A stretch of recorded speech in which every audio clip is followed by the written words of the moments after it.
프랑스 르키프의 카타르 월드컵 특집 방송에서 수비수 섹션을 소개하는 중 김민재를 집중 조명했는데요. 어떤 내용인지 한번 살펴보시죠. Vendredi. Et vous savez que ce sont les meilleurs défenseurs, ceux qui ont commencé devant. Souvent, Hein c'est vrai.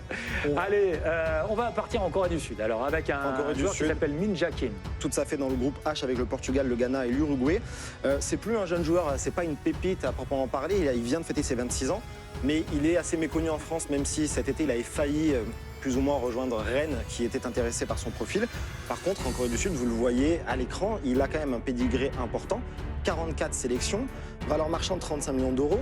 Pourquoi on le connaît assez peu en Europe? Parce qu'il est arrivé il y a seulement 2 saisons. Avant, il était en Corée du Sud et en Chine. Il rejoint Fenerbahçe en 2021 et puis Naples cet été. Et depuis, il s'est imposé à Naples et sa valeur marchande a explosé tout simplement.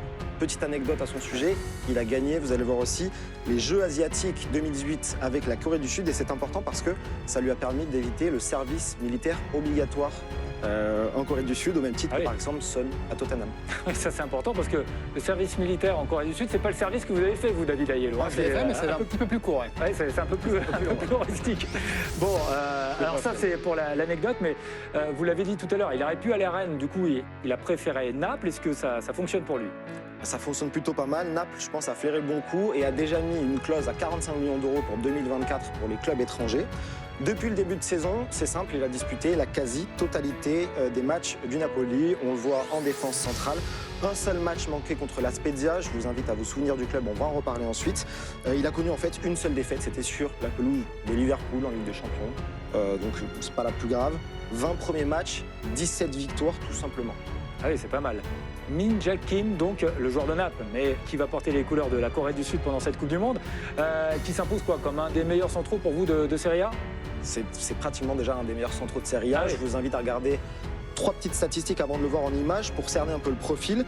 À l'image, vous le voyez, c'est le 3e joueur à contrer le plus de tirs adverses en championnat. Il fait aussi partie des 10 joueurs à récupérer le plus de ballons et il est dans le top 3 des joueurs à remporter le plus de duels aériens. Il mesure 1m90. On voit un petit peu le profil, je vous propose qu'on le regarde tout de suite en image. Là, tout de suite avec la Corée du Sud. C'est un joueur qui est dominant par ses qualités physiques. Top au duel aérien, c'est une véritable arme défensive dans les airs sur coup de pied arrêté notamment.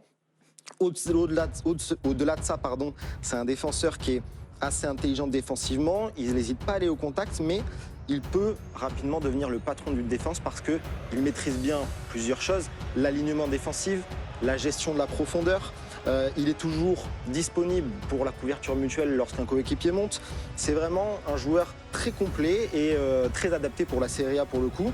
Il est plutôt précis à la passe. En plus, il est parmi les meilleurs passeurs à moyenne distance du championnat, juste derrière Milan Skriniar notamment. Et il sera donc titulaire axe droit en défense centrale avec la Corée du Sud. Il a l'air costaud, il a l'air de se déplacer vite. Bernard, qu'est-ce que vous en pensez là sur ce que vous voyez? Non, c'est un très bon profil. En plus, pour remplacer Koulibaly à Naples, fallait le faire. Et là, on voit bien qu'il a une bonne lecture de trajectoire à chaque fois. Il est bien placé, il communique bien avec ses partenaires. Bon profil. Ouais. Vous prenez? C'est bon? À Naples... 45 millions d'euros apparemment maintenant. Il faudra qu'on discute avec le PSG, mais... 이처럼 다양한 리그 지표가 최상위권이라는 점과 통계로는 드러나지 않는 수비 조율 능력, 협동 능력까지 골고루 다뤘다는 점이 인상적입니다.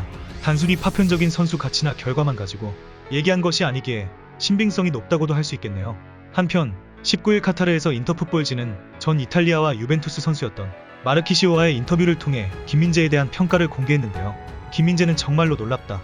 이탈리아에서 처음으로 뛰는 것이 아닌가. 이탈리아는 굉장히 수비적인 리그다. 루치아노 스팔레티 감독은 김민재의 중요한 순간에 만난 좋은 감독이다. 나폴리는 피지컬적이고 공격적인 팀이다. 김민재는 나폴리에서 대단한 모습을 보여주고 있다. 김민재는 한국에서도 굉장히 중요한 선수다. 손흥민과 김민재라는 2명의 스타는 한국의 핵심이다. 슈퍼스타 2명을 월드컵에서 데리고 있다는 건 한국인들에게 행운이다. 라고 말했습니다. 프랑스와 이탈리아 선수에게도 인정받는 김민재의 현주소였습니다.